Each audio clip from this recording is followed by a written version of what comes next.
I'd like to call the Public Works and Protection Committee meeting to order Tuesday, May 4, 2021. Roll call.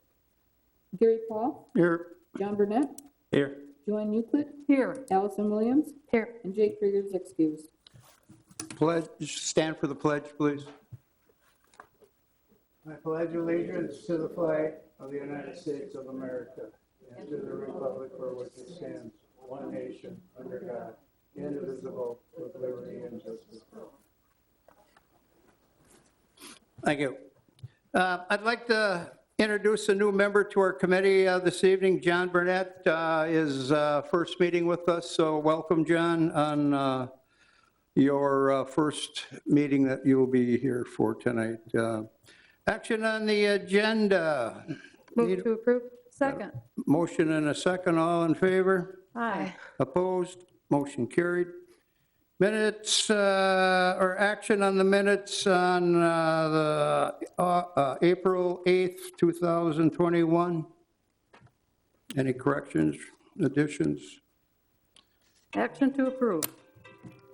I don't think I can second it because I wasn't here. Pardon? I don't think I can second it because I wasn't here. You were not here, that's correct. And I I'll don't second think, it. yeah, I was gonna say, I don't think John can. We got a motion and a second. All in favor? Aye. Aye. Motion carried.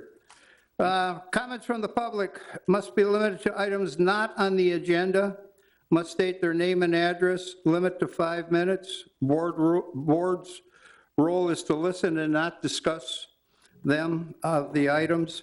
Personnel issues cannot be discussed, no individual names.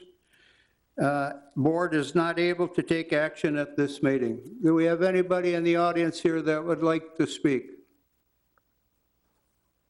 Are you on the agenda, sir? Yes, for sure. Pardon? Yes, I am. Okay, you will get your turn then. Okay, if nobody, yes, ma'am? Pardon? Are you? You're on the agenda, though. I think so. Yeah. Okay, she's on the agenda. Okay, everybody's on the agenda then, so you'll all have a chance to speak. Okay, your turn is coming up real shortly. Action items. 2021 refuse truck quote review and recommendation for approval. Mr. Martin, Doug Martin. Yes, good evening, everybody.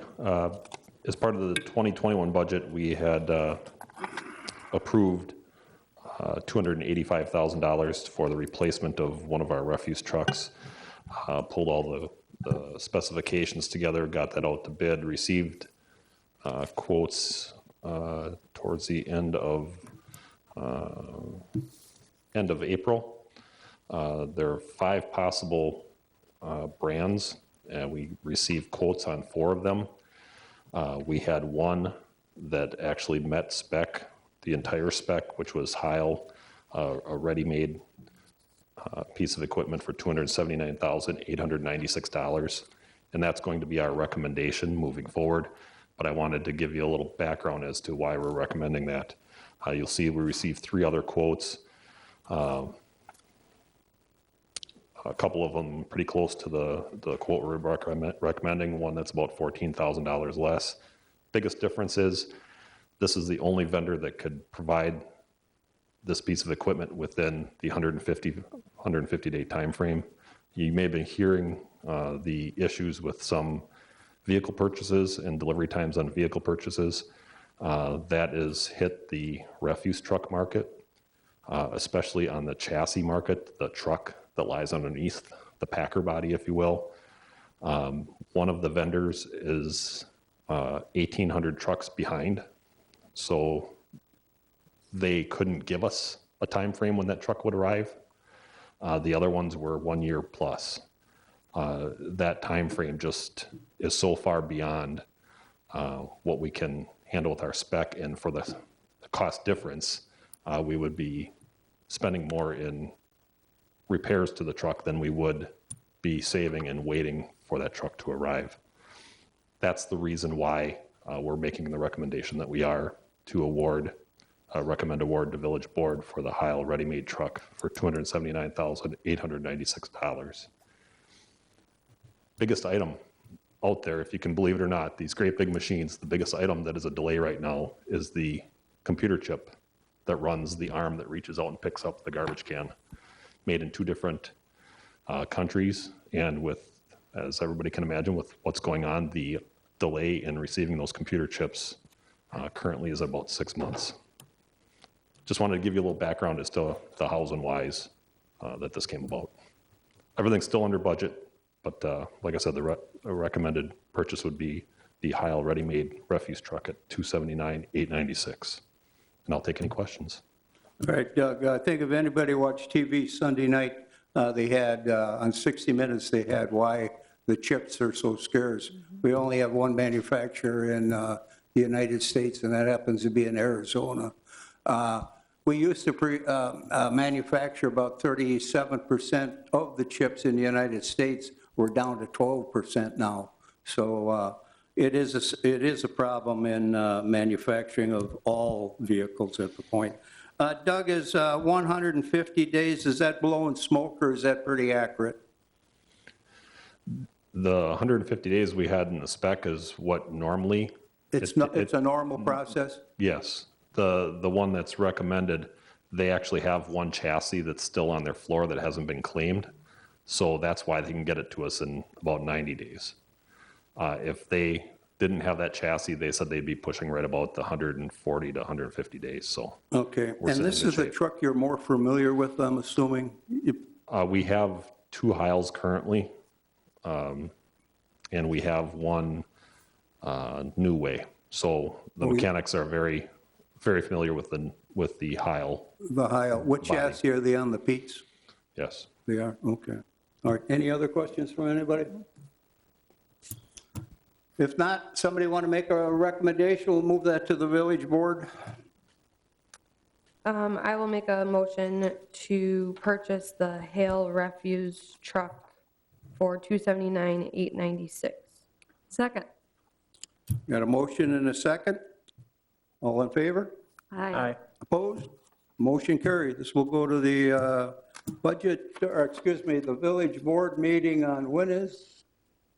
Oh, we didn't flip the calendar yet. Somebody got a date out there off their head? May 25th? May what? 25th? May 22nd? Okay. 25. Oh, 25, okay. Okay, very good. Action item B, action on appeal of denial operator's license, Jillian P. Setman. She has, oh, wait a minute, Chris, you're on the calendar for this one. Thank you. Before you is a communication from Jillian Stittman, who is appealing her denied operator license application, and she is here tonight. Okay. Chief, do you want to go first? Would, Jillian, are you here? Would you like to come up and state your problem here? Gary, do you want to hear from the chief first? Pardon? Do you want to hear from the chief first? We can have her sit down. Come on and sit down. Okay.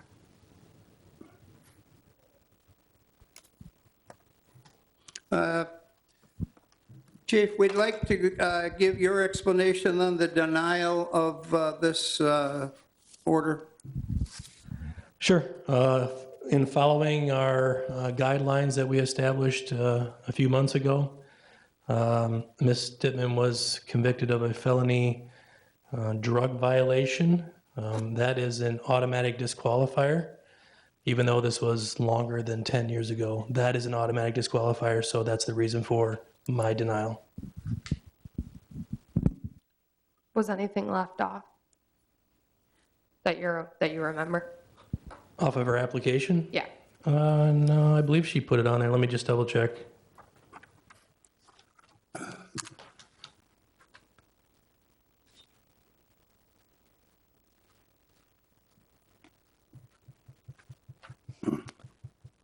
No, she has it on there. Okay. You got your answer there? Okay. All right. You want to state your case? Sure. Pull the microphone up so we can hear you. Okay, I'm Jillian. I You just, can move, you can pull your mask down if you care to so we can understand. There you go. okay. So, yes, I was convicted of a felony 14 years ago.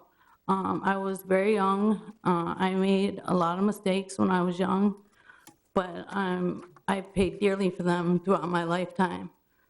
I'm disabled now. I was hit by a train in 2013. I have 3 children I have to support on my own. 2 of them are disabled. I'm limited to the jobs that I can do, and the job that I have right now, I happen to be very good at, and it's easy enough for me that I can do it and make enough money to take care of my family. So I'm just asking you to reconsider your decision, because I don't think that mistakes should define someone's entire life. That's all I got. Okay, any questions from anybody? Where are you currently looking to work? I work at Grand Central Station. Okay. And you're going to continue to work there? Yes. Okay. Joanne, you got anything? No? The rule for them is that it's an automatic termination if you get denied. But because I am a good employee, they changed that for me, and they gave me another position to hold until I go through this appeal process. And they have doubled up employees so that I can be there and not sell alcohol, but still work. How long have you been there? I've only been there for 2 months. Oh, you just started? When? You just started? Yeah, I just started. Okay. Okay, anything else? Go on. I do have a license through Green Bay.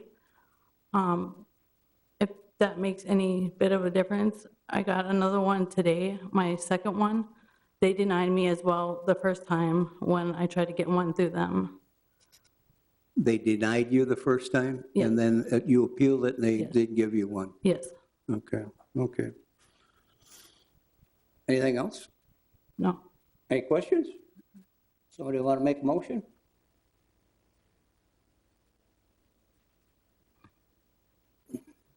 I will make a motion to grant the appeal on the denied operator's license for Jillian. Got a motion? Do we have a second? John, you must have a question. Oh, just thinking about it here.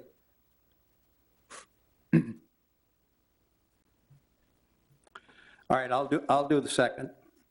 All in favor? Aye. Opposed? No. In favor. You're gonna, okay. Okay. Motion, motion against? Yeah, I got Joni. All right. Motion carried. We will do this for you, and then you'll have to get with Christian on it, and It has to go to village board? it can go to the village. Yes, it has to go to the village board. You're correct. So that- So it will be passed at the village board. Okay. Thank you. You're welcome. Okay, action, Just so you know, that meeting is Tuesday, May 25th yeah, at 6:30. So I would recommend coming to that meeting as well. Okay? Chairperson Paul, just to add some clarity to the applicant as well. So this obviously will be forwarded to Village Board for Correct. May 25th, at which point the Village Board will take up the recommendation from committee. So the committee is recommending approval of the appeal, correct? correct.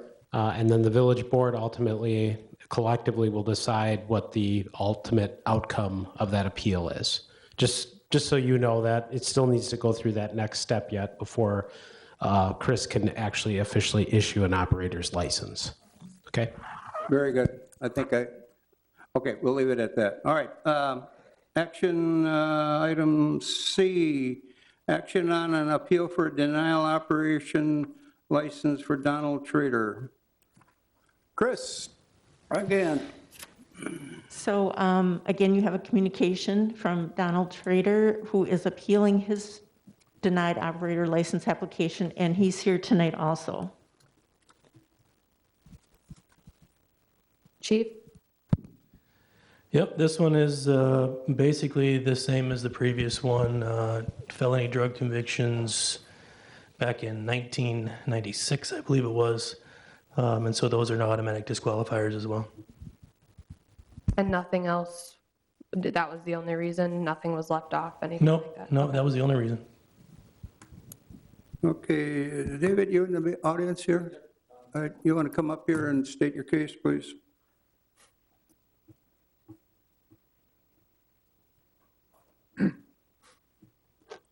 State your name and address for the records.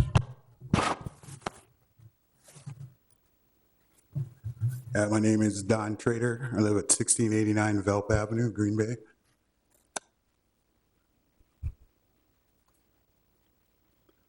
Anything you want to say about? Yeah, I was young. That was 25 plus years ago.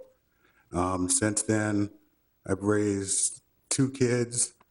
My dad died when he was 82. He had 2 young kids at 8 and 11. I raised them.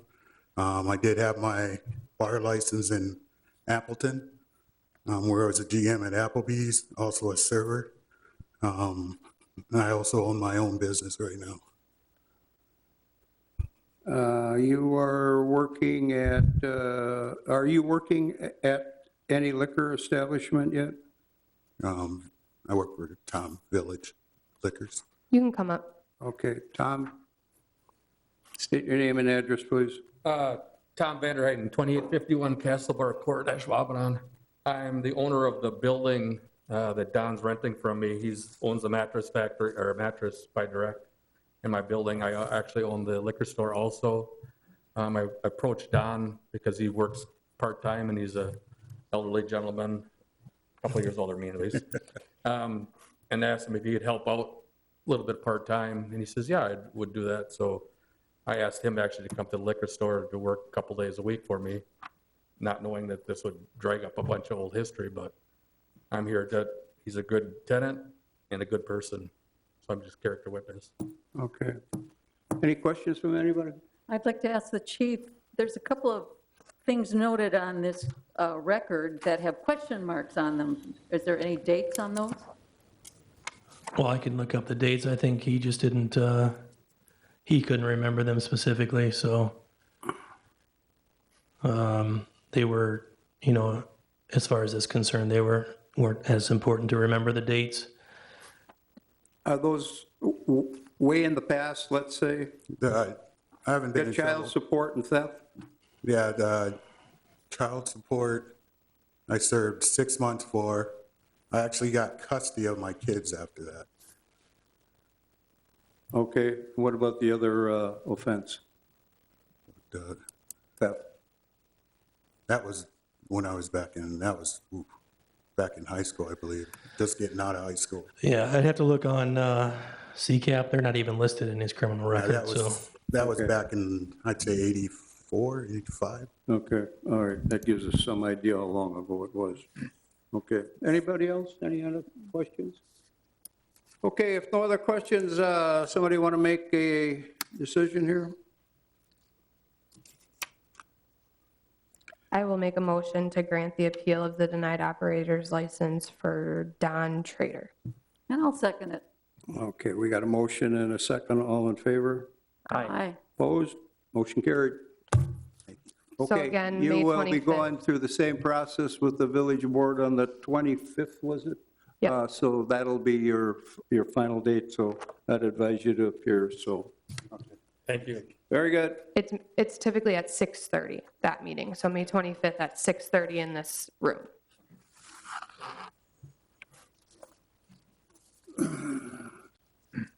Action item D, action on appeal of a dangerous animal declaration, Robert Hudson for Keeney. Chris, what do you got on this one? So you have a communication from Robert Hudson wishing to appeal the dangerous animal declaration made on his dog named Kane, and he is here to speak. And he's sitting at the table. Okay, he's here already. Perfect. Okay, Address number. Robert, Robert Hudson, 2010 Ori Lane, Ashwaubenon, Wisconsin. So about 2 years ago, my dog was deemed dangerous in the city of Green Bay. My neighbor accused my dog when he was a puppy of jumping a fence, attacking one of his dogs, and attacking one of his daughters. She had 3 dogs there that he was babysitting, and accused him of attacking one of her dogs as well. She was over in Minnesota for cancer treatment. The original time frame he told us it happened is a time frame we were at currently grocery shopping. He came over and said, "Hey, your dog did this at this time." We're like, "No, we're grocery shopping." And once he found out the time, he then told his daughter about the whole situation and went to it, and then he changed the time when it happened so it fit in his schedule of when we were home. We believe to this day that Kane did not do that because the original time frame he gave us, we were not home, he was kenneled. And when he went to court and everything, we asked for the veterinarian documentations because we had Kane's jaw measured, the teeth marks, to verify if it was him or not. And they refused to release that documentation. We went to the veterinarians to explain everything that happened. They said the way they explained it happened, that our dog jumped the fence and started attacking their dogs, and all he said was, "Shoo, go home," that our dog jumped back over the fence. And the dog trainer and the 2 veterinarians that we saw, they said, "A dog, you can't break up a dog like that. You literally physically have to get in there and break them up."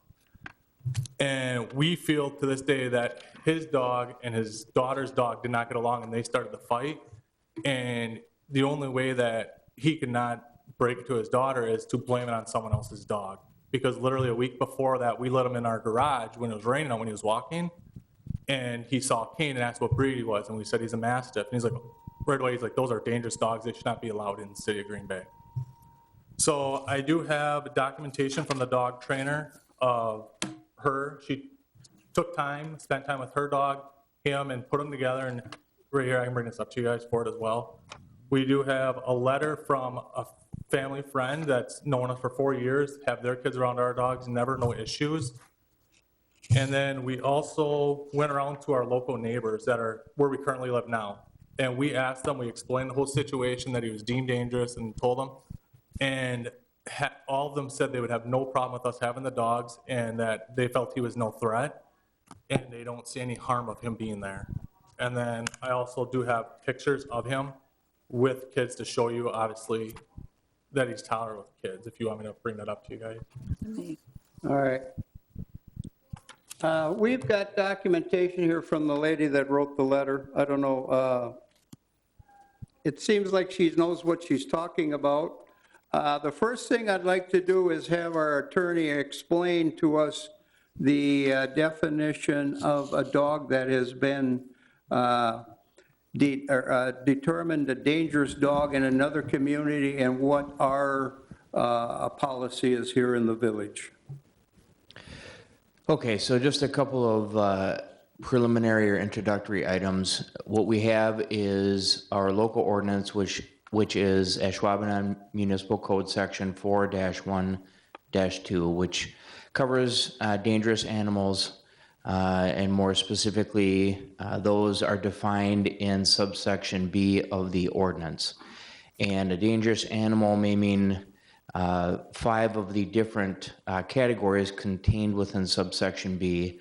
The relevant section for this matter that's before the committee tonight is with respect to subsection 4, in which an animal has been declared dangerous or vicious, banished from, or ordered to be destroyed by another city, village, town, or county. And so what we have here is the basis that's been alleged as a result of the city of Green Bay's order declaring this dog dangerous. As a result, Public Safety had issued a dangerous dog declaration to Mr. Hudson by letter dated, I believe it was April 24th. Mr. Hudson thereafter filed an appeal, which is why we're here tonight. He does have the right to appeal to this body and present evidence and have the committee make a determination based upon the evidence presented by each side and make a decision as far as whether that dangerous dog declaration made by Ashwaubenon Public Safety should be upheld. Okay, thank you. Question. So this event happened in 2018 and then was decided by Green Bay. When did we become aware that the dog was now in Ashwaubenon? How did that timeline transpire and how did those events happen? Do we know that answer? I will defer to the chief to present that evidence and information. I really don't know how we became aware of it. I can't speak to that. My deputy chief came to me and said that he became aware. I don't know if it was through a complaint or what it was. And in doing so, our CSO made us aware of this. Mastiff was in our village and that he had learned that it had been declared dangerous in Green Bay. I also know that there was a trial in Green Bay on July 15th in 2018, and Mr. Hudson was found guilty as a result of that trial, which I presume he made the same arguments there as well. So per the ordinance, that's why the letter was issued for the dangerous animal. Okay. How many dogs do you own? We have 3 dogs and 2 cats. We just moved to Ashwaubenon February 1st. I called the city of Ashwaubenon and I spoke to a lady that said she had to talk to the humane officer and said they had to verify if I could have the 3 dogs. And I did explain that Kane was deemed dangerous in Green Bay, so we want to make sure we can have him here. And I left my name, phone number. She called me back and said she spoke to the humane officer and they said that they only allow 2 dogs, but if there's no issues and the neighbors don't have a problem, that having a 3rd dog wouldn't be an issue. And she said they didn't respond back anything about the dangerous dog. So we took up the place where we live at now. We signed a 1-year contract because obviously we thought moving to a new district, we could have a fresh start and actually have our dog back for him being accused of something that we believe, still to this day believe he did not do. And we've been living there. We've been talking to our neighbors. Our neighbor Kevin behind us sees them all the time and has no problem with them at all. And all of our neighbors in the area, when I told them that we had the 3 dogs and I was going through this, they all said, we didn't even know you guys had dogs. And they're like, we don't hear them barking outside at all, because when we have our dogs, we'd let them outside on the leash, let them do their business, and then they come back inside. And then if we're outside playing with the kids and stuff, because we have 5 kids as well that are in our house, that if we're outside with the kids playing, we let the dogs out there with us. But if they start barking, we bring them inside because we don't want to be that neighbor where people are complaining about our dogs barking. So we're pretty strict with it, and even our kids know that if the dogs start barking, they bring them back in the house. I don't know who he talked to. I don't know who this person was. I did check with CSO. He said he did not speak with anyone regarding the number of dogs and the dangerous dog ordinance. So I'm not sure who that. Do you know? Do you have a name? I was checking my phone. I was here because she called back and left a voicemail, but I must have deleted it. And my phone calls only go back until April on my phone. But I spoke to a lady I called the village of Ashwaubenon, and she said she had to check with the main officer. But she said her, and then when I spoke to the CO or whatever, the guy that came over, the humane officer, he said he's the only officer. So I don't know who she was talking to, if it was a woman or not. Because I made all those calls to make sure I dotted my. When was this? This would have been middle of January, towards the end of January, because we moved in February 1st. So I checked before we signed our lease to verify we could have the 3 dogs and then Kane. And then I got a call back saying it wouldn't be an issue at all, as long as the neighbors didn't have a problem. And then when we moved in, we obviously keep to ourselves. And then Kevin, who's right behind us, sees our dogs. He knew we had the 3 dogs and he had no problem with them or anything. Who was that? Kevin, he's one of the neighbors that, he signed the documentation. He lives right behind us where our dogs would be in the backyard. And your present location? Yep, at our present location. So he reaches over and talks to the dogs all the time, doesn't have an issue with them. So, and like I said, I have signed from our neighbors of, most of them been there 20 plus years, and they all say they don't have any issue with us having the dogs there at all. How many neighbors you have on there? Well, I only did them today, and I got 5. They're all the 5, one across the street, the one next to him, the one right next to us, and then the one behind us. The one on the other to our left, she wasn't home, so she didn't answer. But if I have to go through the whole neighborhood for the next meeting, if you guys want me to go through the whole neighborhood and get signatures of people walking by with their dogs, people just walking and running, I have no problem doing that. I'll take a vacation day and I'll knock on everyone's house and see if they'll sign for me. It's just, we've been going through this for a long time, and finally get them back, it's gonna be hard to tell the kids that, hey, we got to get rid of them again. So it's either that or we see if we can break our contract and our lease and move out of Ashwaubenon. So you're renting? We're renting right now for a year, where our year's up in next February. Well, end of January it would be. I'm looking at plenty of evidence, and I've looked up that particular type of dog. The dogs are basically, were in ancient time guard dogs. That's what they were bred for. You know, in order to have a dog like that, they got to be trained to be a dog that is compatible to people. Not knowing much more than what I did learn today, I am not in favor of this particular dog to be in a neighborhood of this sort. I don't know, I'm looking for any other questions that or I do have ideas. videos too of my 4-year-old commanding him, and he listens to my 4-year-old's commands. My 4 has him sit and lay down. Mr. Hudson, my concern is that you live near a park, and you're on a direct route to an elementary school. Yep. And this is, in my opinion, a direct threat to everybody that walks by your house. We've got the evidence right here from that lady. You went on trial. I'm with Gary. I think this is a done deal. Well, when you look at the pictures and what evidence they have, when I asked for the physical evidence of the jaw bites on the other dog, they refused to release them. I called the veterinarian the day it happened when they went in, and they said the dog bites weren't big. And if he's a mastiff, that dog's like, I think it's a Jack Russell or a little beagle, that thing was this small. And the vet said that if it was our dog that bit him, the dog would have had a broken neck.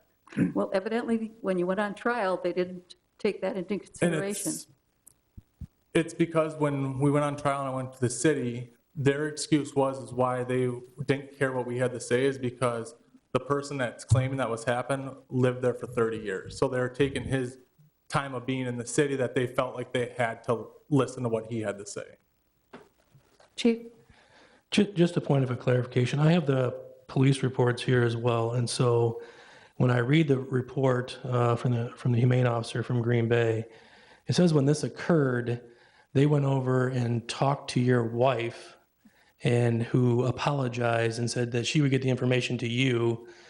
You contacted them and you apologized and said you would pay the medical bills, which I'm assuming from what I'm reading, you have now not done. Is that the case?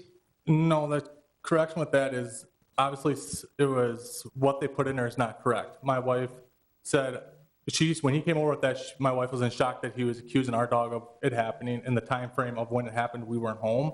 She said, let me get this to my husband and I'll talk to him about it. When I got that, I went over to his house right away, asked him what all happened. He explained everything that happened. In my head, it didn't make sense. My first response to him was, I can't use his name, but I told him that if you can provide the proof that my dog actually did it, because I, to this day, swear on my kids that he did not do it. I believe he did not do it. If you can provide the proof that my dog did it, I'll pay the vet bill. I'll pay whatever you need me to pay. And I told him, I'm going to get the dog's jaw measured. We can measure it up with the wounds. He's like, all right, sounds good. Well, the next day, his daughter said she was not releasing any of the vet records because that same day I called the veterinarian and they said that the bite mark wasn't that bad and the wound, it wasn't that big of a bite mark. So there it confirmed that. And then I think when he told his daughter what happened, she's like, well, I can't release the vet records because it would prove different. And to this day, they have yet to release the vet records, and even the judge says they don't need to due to HIPAA, which I didn't know if that really goes with animals or not, but to this day they refuse to do it, and they have yet to even come at me for the vet bill. If it was my dog that someone's dog attacked, I would still be going after that person. That vet bill was $590. Like, if someone else's dog really did it, I would be going after it. I feel like all he wanted was the Mastiff taken out of the city, which he got, so he didn't care about anything else, when it was probably his dog that attacked his daughter's dog, which is why he didn't ask me to pay the bill after that. He got what he wanted. He wanted the dog out of the city. He literally told me about a week before that he does not like mastiffs and they shouldn't be allowed in the city. Well, why not put the blame on a dog? And now you have everything laid out in front of you. You have a humane officer who, like 2 years before that, we told her that, hey, we're looking to get a third dog. We went through the application. She said, yep, no problem with you getting a third dog. As soon as she said, well, what breed? I told her the breed and I told her where we're buying the puppy from. Like we had it since it was a puppy. And she's like, nope, I'm not approving that. I do not like that breeder. So then we appealed it. We got approved from it. And then ever since then, she'd do visits of verifying if we had our dog poop picked up in 24 hours and stuff. And I just felt like she saw an opportunity, the same thing as the guy saw, that, ooh, we can get rid of the dog. Let's use this as put the puzzle together and let's get rid of the dog. That's how I personally felt is, Okay. we got on her bad side when I appealed her and the city hall approved the third dog permit. Okay. So if I may, Mr. Chairman, I guess my recommendation is, personally, is that we follow our village ordinance. Whether the argument is true or not of what he's saying, he doesn't believe that the dog bit the other dogs. I don't know about that. All I know is this dog has been deemed to be a vicious dog. He's been found guilty in another city. Our ordinance says that he cannot have that dog here, and I would recommend we stick with the ordinance. If we're not going to do that, then we're going to have to do some adjustments to our ordinance if we're not going to stick with that. So that would be my recommendation. You got anything else to say? No, I basically, so unless you guys have questions. Does this ultimately go to village board?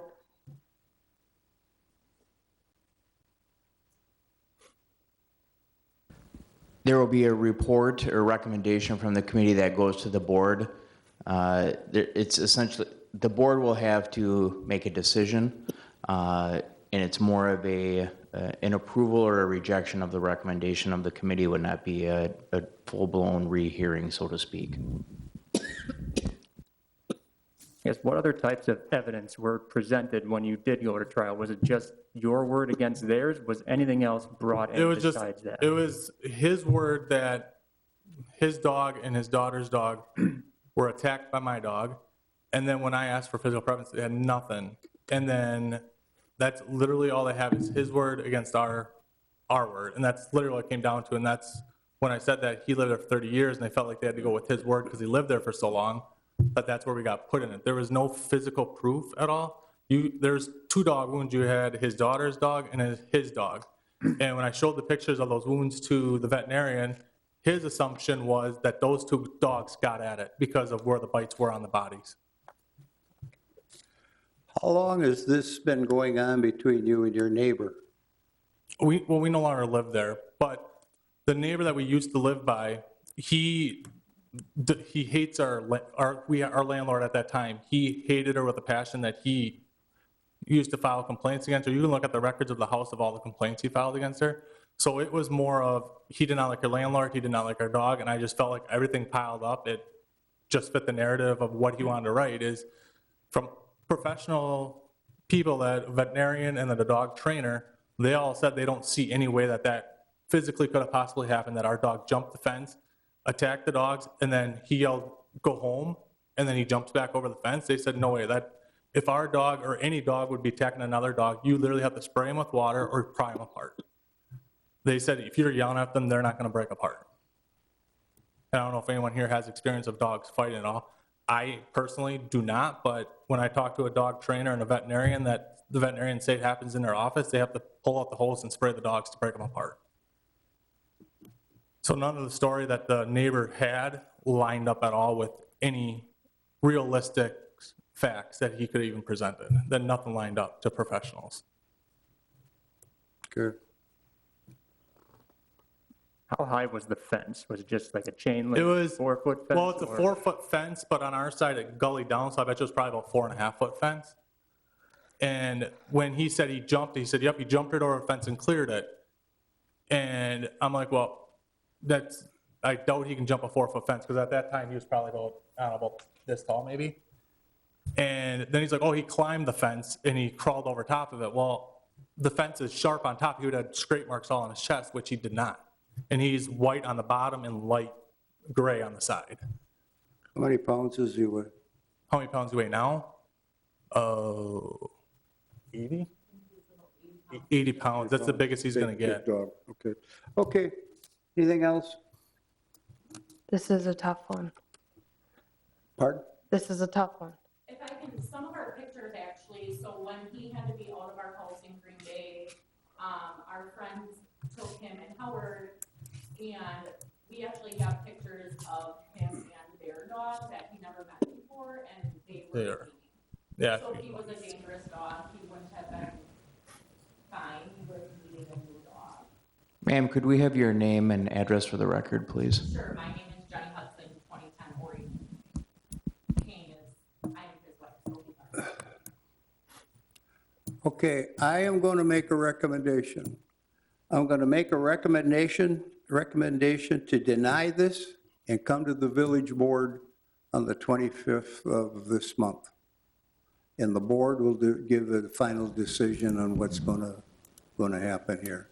We're going to go along with all the evidence we've got from our people denying this, and the board will make the final decision.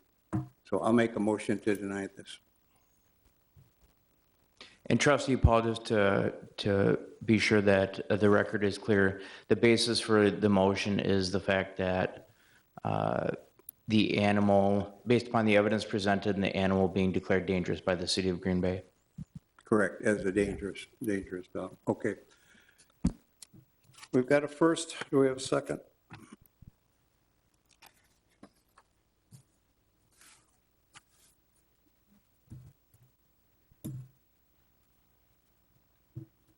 I'm looking for a second.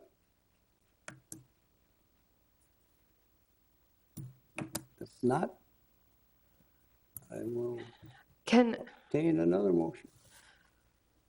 I feel like we're all obviously really struggling with this one. There's 4 of us up here.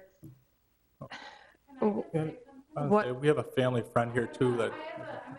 She needs to come up. You need to come up and give us your name and address. I was going to say, just 1 second. I feel like I could probably hear an hour more of stuff. And I feel like I'm just very, I don't want to say overwhelmed, because I mean, the evidence is here. I guess I'd like to know more about this section 4, what other municipalities do, what more on that, because we're basically saying this dog is dangerous. We don't want to rehear the trial or the issue from 2018, but we're also just taking the word of said municipality. You know, I guess I just want some more information, because right now I'm struggling, I guess. I don't know if it can just, I don't think it can just skip us and go to the village board. But do you know what I'm saying? Yeah, go ahead, Joel.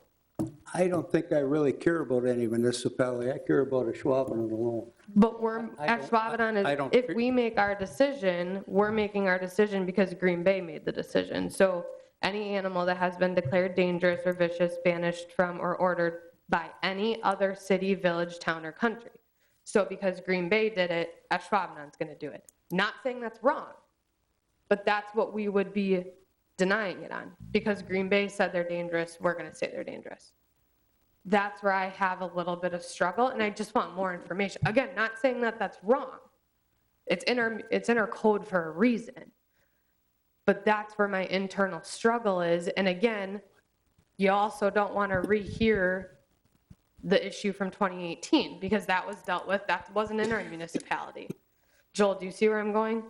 Yeah, I think just to maybe try to provide a little bit of clarity, and I think Tony will add to this, but ultimately, obviously, we as the village have determined that the dog to be dangerous or vicious based on section 4, subsection B, subparagraph 4, which indicates that if an animal is declared dangerous or vicious and banished or ordered to be destroyed by another city, village, town, or county, then by default, that animal is declared dangerous as well in Ashwaubenon. So ultimately, as part of the evidence that was presented to you, you have received written record and documentation indicating through court-ordered action in the city of Green Bay that in fact that dog was deemed dangerous or vicious and does meet those requirements. And so ultimately what you're kind of trying today is to determine whether or not that determination from the city of Green Bay is valid, not necessarily the trial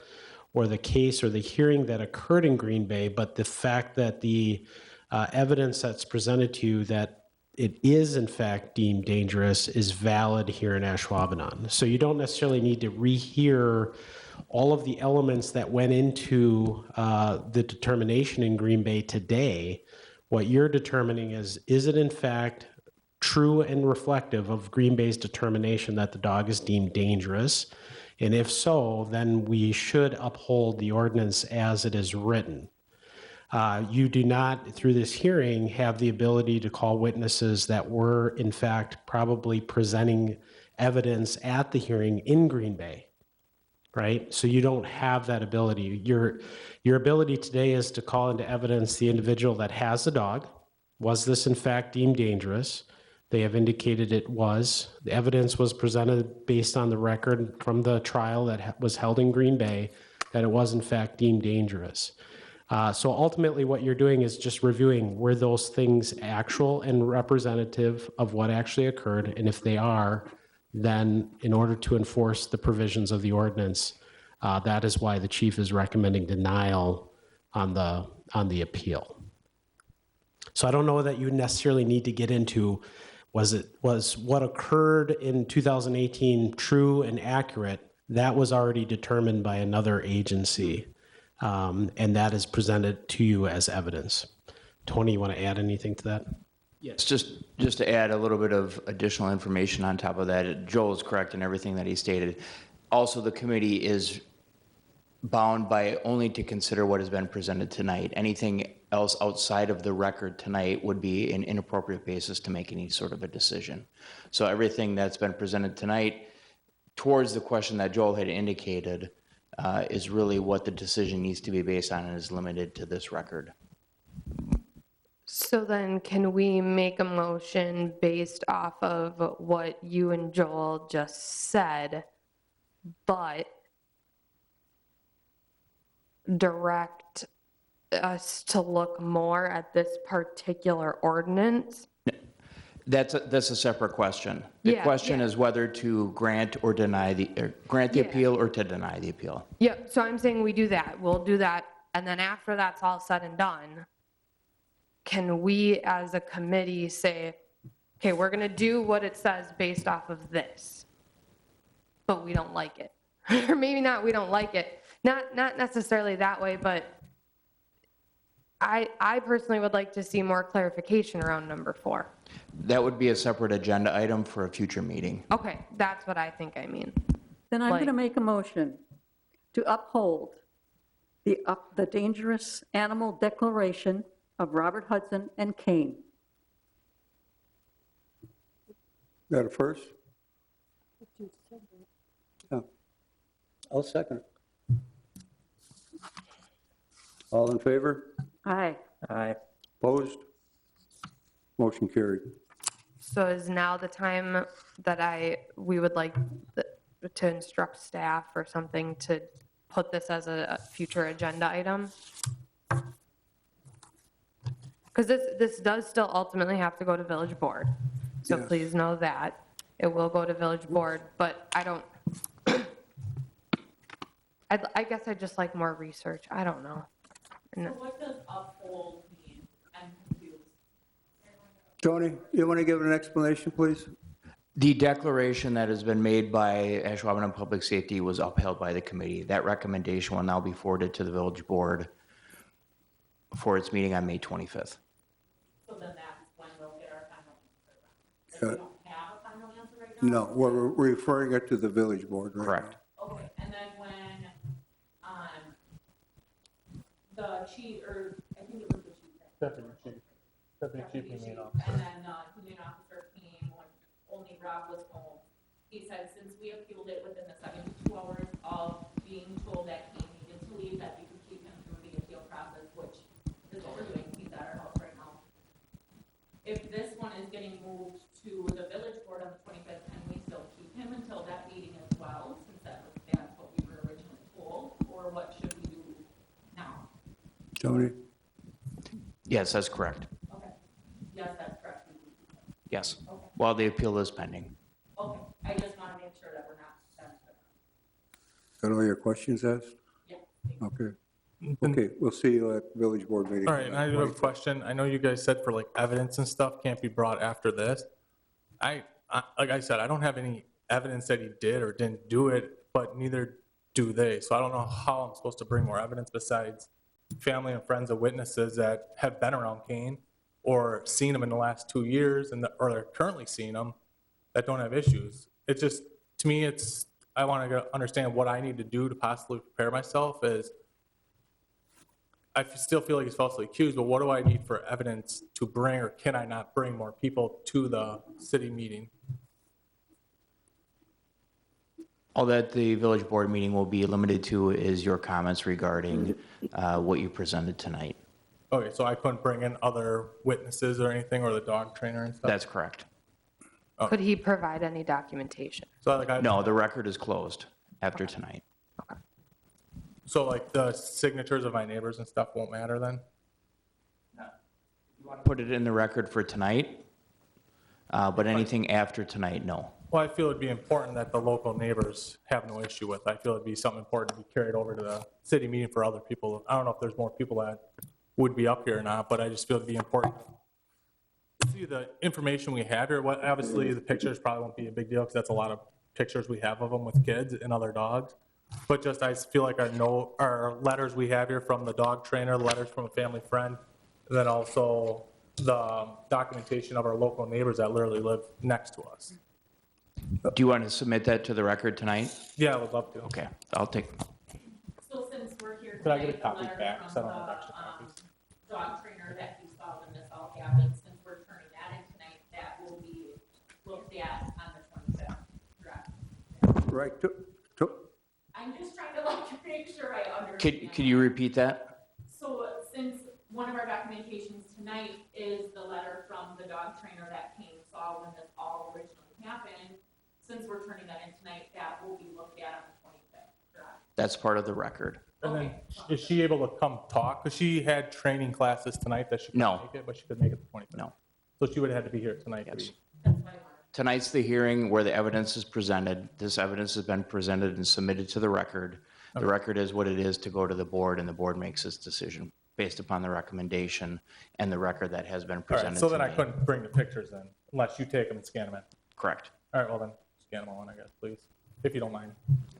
Just I'd rather have as much, all my documentation, all the evidence I had before of his jaw marks, I got rid of it all because I didn't think we'd be having to live the same nightmare again.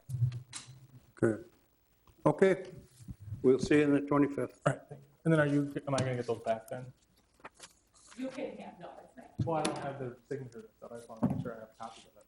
Oh, that does take a little time. Okay, perfect, and then I just come back another day. So, all right, perfect, thank you guys. Item number 7E, action on 2021, 2022 retail alcohol license renewal. Chris, again. So in your packet is the listing of all liquor license renewal applications received by the Office of the Clerk for the 2021-2022 licensing period. Approval recommendation to the Village Board of Trustees must stipulate that approval for each entity is contingent upon all paperwork and corresponding fees have been received and filed accordingly, and all outstanding indebtedness to the Village of Ashwaubenon has been paid in full. This isn't a complete list. There'll be a few more coming in May. Okay, so everybody's current in every obligation they have to you right now. There's a few things I'm still waiting on 3 of them, but that's why it has to be contingent upon On those 3. on paperwork, indebtedness, and any fees. She's saying this has to be in the motion. Okay, contingent upon all paperwork. Okay, I got you now. Okay, we're with you. Okay, everybody understand?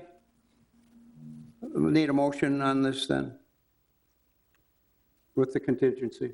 I'll make a motion to approve the 2021-2022 retail alcohol license renewals contingent upon the things that Chris needs. Is that okay? Contingent upon the paperwork Yeah. and, Fees, the contingent upon the stuff you're waiting for. Okay. And I'll second. okay, we got a motion, a second. All in favor? Aye. Aye. Motion carried. Last item on the agenda is, well, let's go back to action on the Code of ethics.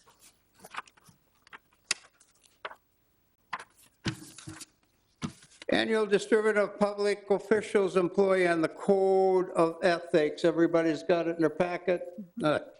Any questions, bring it to the staff. Information only. Please read it and abide by it. Any action items for the next agenda meeting? If not, if something comes up, give it to the staff, please. If everything is done, I need a motion to adjourn. So moved. Second. All in favor? Aye. Aye. Opposed? Motion carried. Thank you.